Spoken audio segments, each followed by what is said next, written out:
Okay, welcome. Hi, everyone. My name's John Rucynski from Okayama University. And I'm Peter Neff from Doshisha University in Kyoto.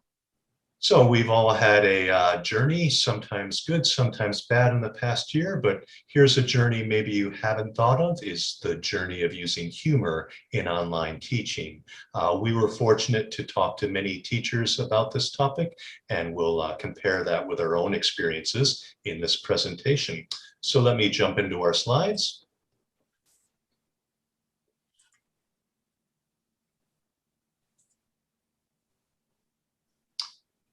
But before starting that, let's talk about the glorious era of humor BC, or humor before COVID. So Peter, I know you, like me, you're a big advocate of humor in the English language classroom. So could you share a little about the importance of humor to you in face-to-face teaching before COVID?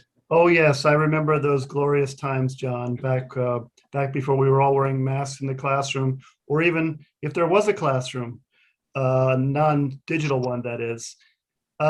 Humor is not essential. Not everyone needs to use humor to have a successful language class, but we have found that students usually respond quite well to it, that it can increase their motivation to study the language, keeps them focused, and also helps with classroom rapport between students or between the teacher and students.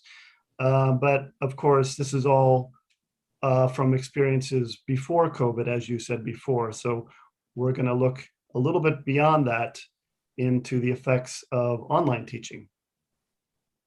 Okay, thanks, Peter. And I would agree completely with all of Peter's points. And for me, humor just, represents the real world. English is a communication tool. And when we can laugh with people, it makes communication much stronger. So again, these glorious days of humor before COVID in the traditional face-to-face classroom. So this reminds me, I read an article by Henderson about why humor is harder in online teaching. And just reading this was just check, check, check, check. So I agreed with all of these challenges. And I won't go through these because a lot of these are mentioned in the survey results we'll talk about later and when we share our own experiences. But I'm sure you can also relate to many of these. So what I was starting to think is humor in online teaching is like a catch-22.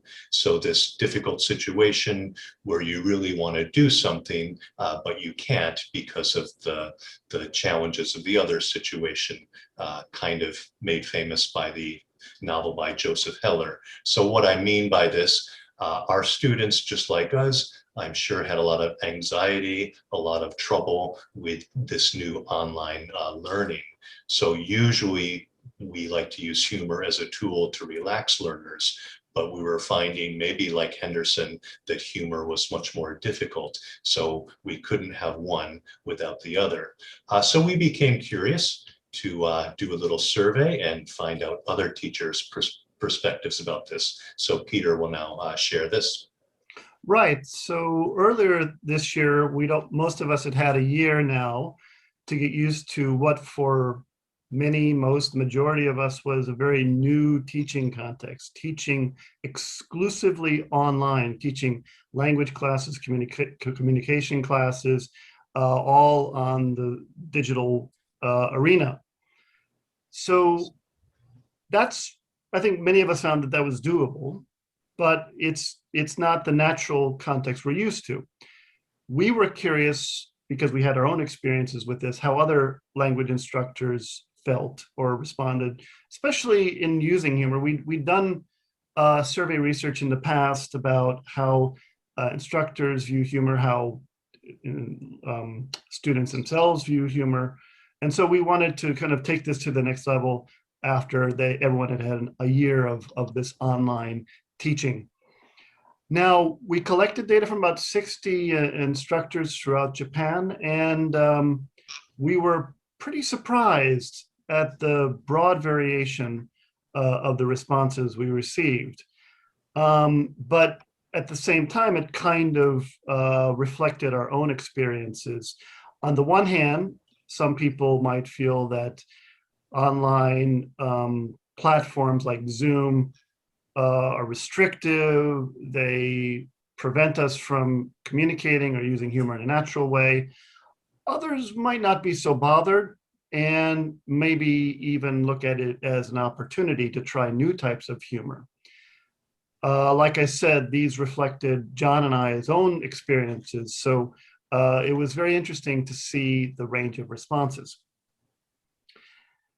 And in this slide, I don't want to get too much into the data aspect that we collect of the data we collected, but you can, this is a table of responses to the different items, the different variables we were interested in and collected data from the survey. On the vertical axis, you can see responses from 1 to 6, 1 being strongly disagree, 6 being strongly agree. And then each of those colored lines represents a different variable, different aspect of online education. Now, from past experience, whenever we give a survey like this to teachers, the results tend to align pretty strongly. So if you get strong agreement, most of the responses would be in the upper 4, 5, 6 range across the board, or if it's something people disagree with, it would be going to be in the lower ranges. But what really surprised us was we got such a vast range of responses for each variable, each item.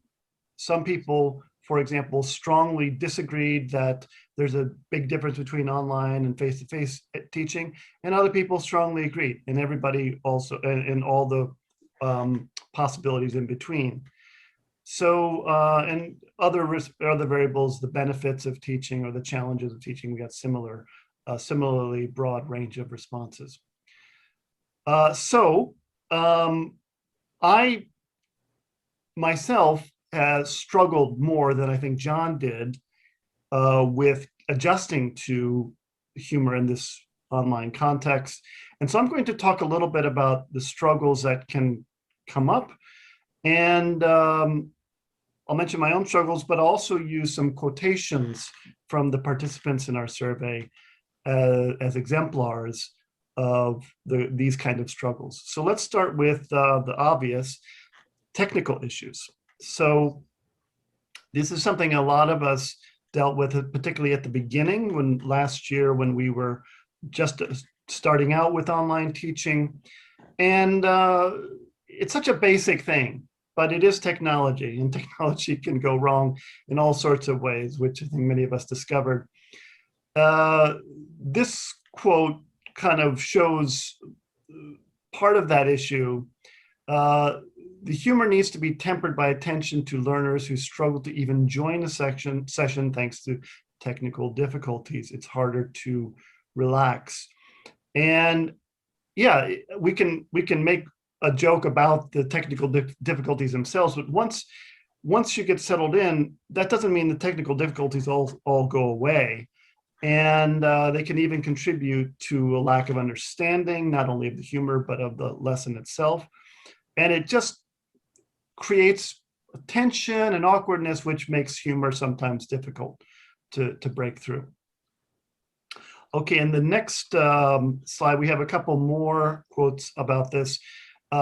Internet speeds, not everyone is working on the same speed. This first quote says, due to internet speeds, I rarely see students' faces while in virtual school. If I can't read their faces, it is harder to gauge timing and or responses. Spontaneity is more difficult online.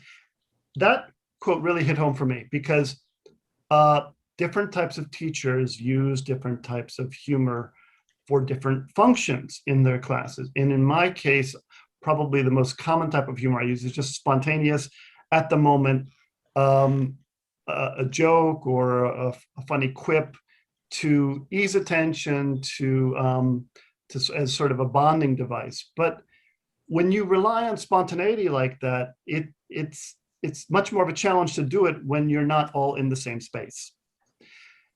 The second quote also talks a little bit about timing, eye contact, and audio video quality online tend to make communication online more challenging.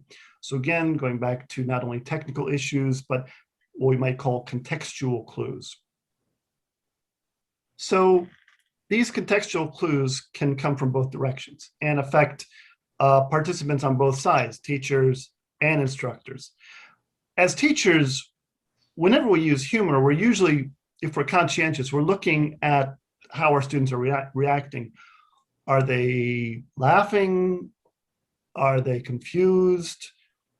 So part of that goes away, or is at least more difficult to detect when we're in the digital realm. This participant said, "I cannot see most faces since they often have them muted in the whole class discussions or instruction. If I can't see their face, I cannot judge if it is fitting to joke. And also I cannot see or hear with mics muted their reaction. So I can judge if my humor is successful. Therefore, I may avoid it." And this was really true in my case. You try a joke, and in a normal classroom context, you kind of get an immediate reaction or lack of reaction if it falls flat. Sometimes though, when we're on Zoom or whatever digital platform, we tell a joke and we suspect it works, but maybe didn't, or maybe some people got it, some others didn't. And this lack of awareness of the reaction can cause us to sort of shy away from using more humor, because if we're using it more and students aren't reacting to it, it just makes the situation all that much more awkward. But there's also the student side. So if the teacher is making a joke or using humor, the students might not be responding or understanding. Like the second quote, "Many things in your voice, facial expressions, and body language cannot be conveyed as easily online." So again, there's that contextual clue challenge, huge challenge. Okay, so to sum up, not to make it all doom and gloom, but there are obvious difficulties with using humor in an online context. There are technical challenges, which can happen, especially early on, hopefully can be gotten over. But then beyond that, there are just the natural human interaction challenges and the lack of natural cues that we would have if we're all sharing the same space in a three-dimensional classroom. Now, again, I'm talking about the challenges. John, what about you? Did you experience many or all of these challenges? If so, did you get over them easily, or was it a long process? No, absolutely. So again, like I said, reading that Henderson article was just check, check, check, and also getting these perspectives from teachers. Very simple things like having the right equipment, which I'd never thought of before. The classroom is my, is where I teach. So I'm not very good at computers. My home laptop computer was ancient. So for me, a computer was just something for, writing Microsoft Word files, checking baseball scores, listening to old Grateful Dead concerts.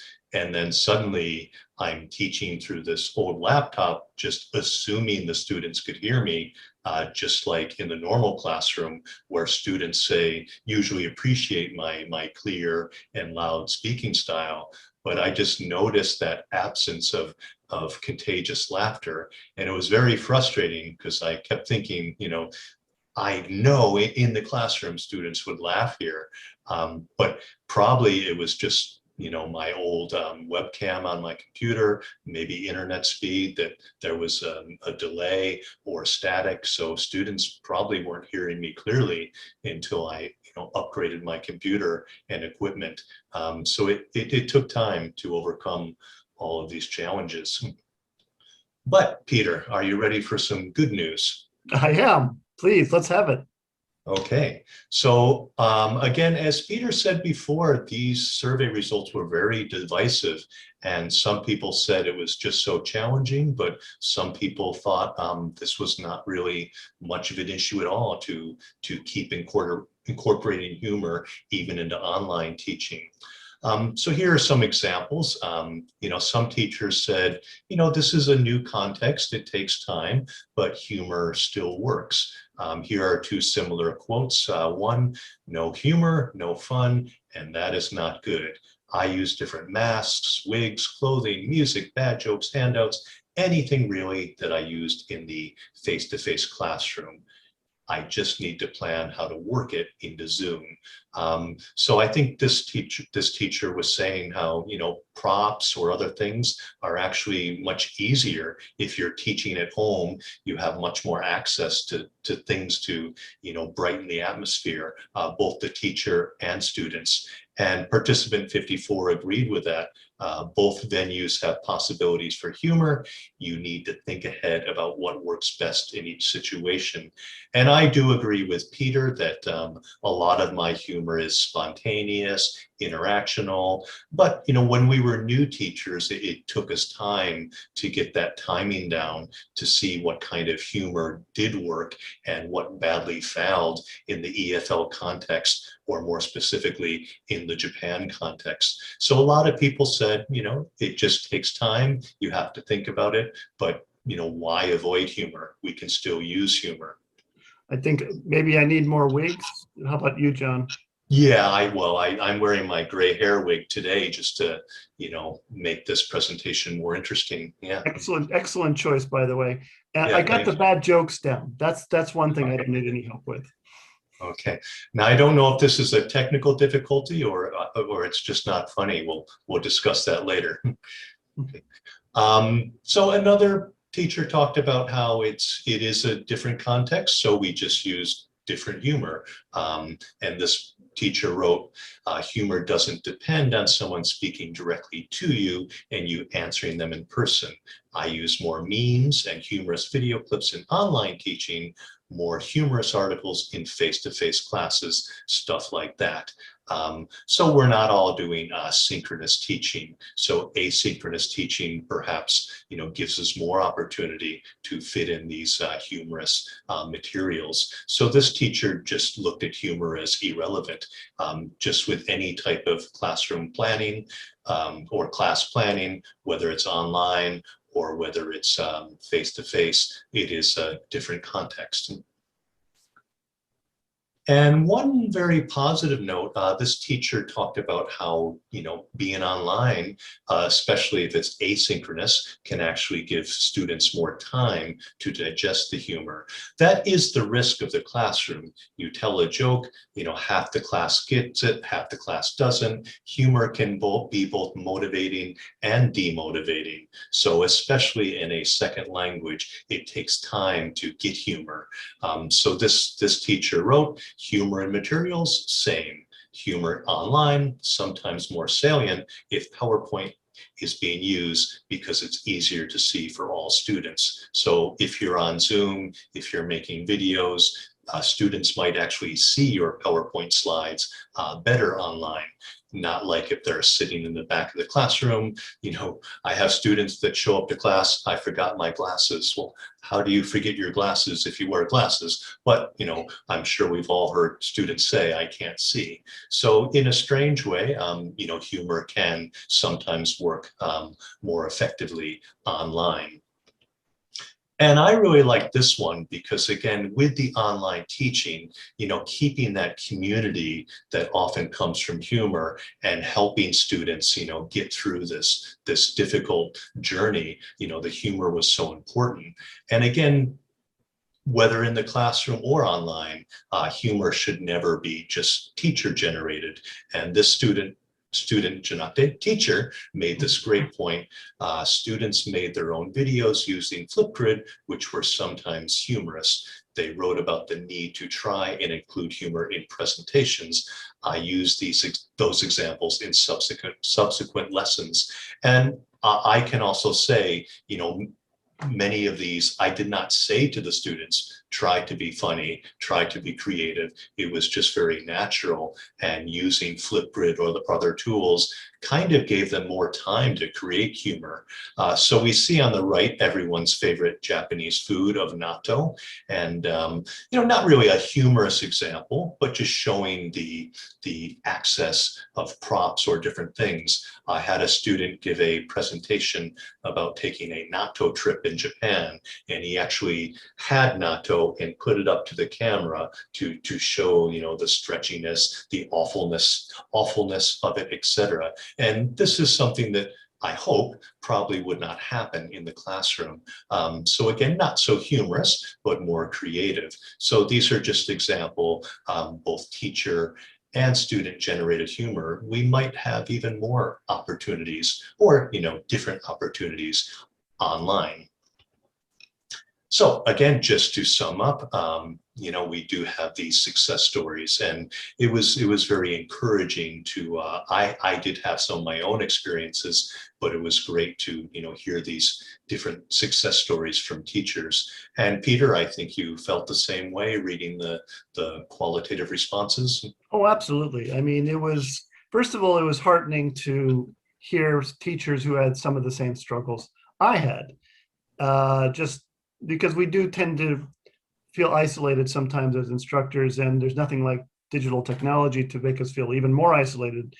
So to know that other people were struggling was good, but it was also good to see the success stories, to have a window into new opportunities of using humor. So absolutely, fantastic.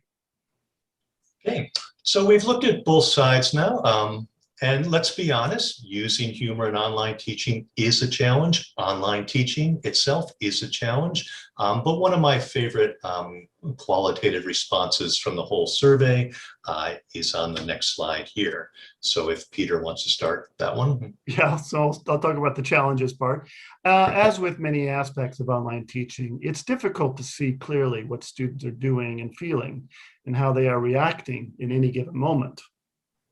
Okay. And to continue that, humor plays a big part in learning and of life in general. So in spite of these challenges, I think it's important that we continue to use it as an essential tool in our teaching toolboxes. So I think that's what we got from our journey. And again, very grateful to these other teachers for sharing these journeys. So again, online teaching itself is a new challenge. And of course, naturally, using humor in this new context is a challenge, but we really need to keep it. But if we do keep it, let me finish with just some final thoughts about that.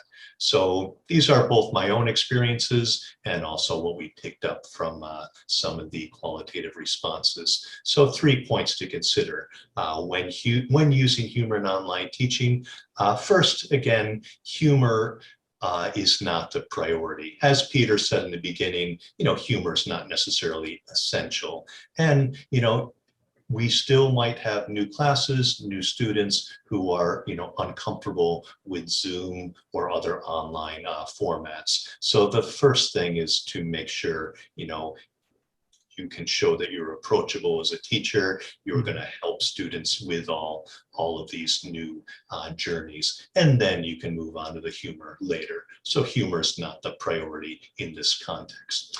And second, as we saw, of course, we need to consider the format. Humor is not only face-to-face, not only interactional. So think carefully, whether you're teaching synchronously or asynchronously, you do have options for humor, but they're often very different, but can be equally effective. And third, finally, which even I did in the past year, is we need to embrace the technology. So it did take me a long time to move from the classroom to online, but Zoom or different types of technology, as many of these teachers shared in their journey, they do give us many new opportunities for humor. So these are unique times. We need to take advantage of these innovative and unique tools. So that is all for our slides. And Peter, any final thoughts from you? No, just kind of going back to what you just said, all these things that I used to think of as hurdles It's all matter of perspective. You look at them instead of hurdles as being opportunities to learn something new, to learn a new technology, or how to use humor within a new context. You'll do fine. Okay, thanks, Peter. And again, we thought by the time we made this presentation that the online journey would be finished, but it does look very likely that we'll still be on. Many of us will still be online in the fall, possibly even in the spring. So we do hope you consider these points about humor. And good luck on the rest of your journey. And Yeah. thank you for listening. Thank you. All right.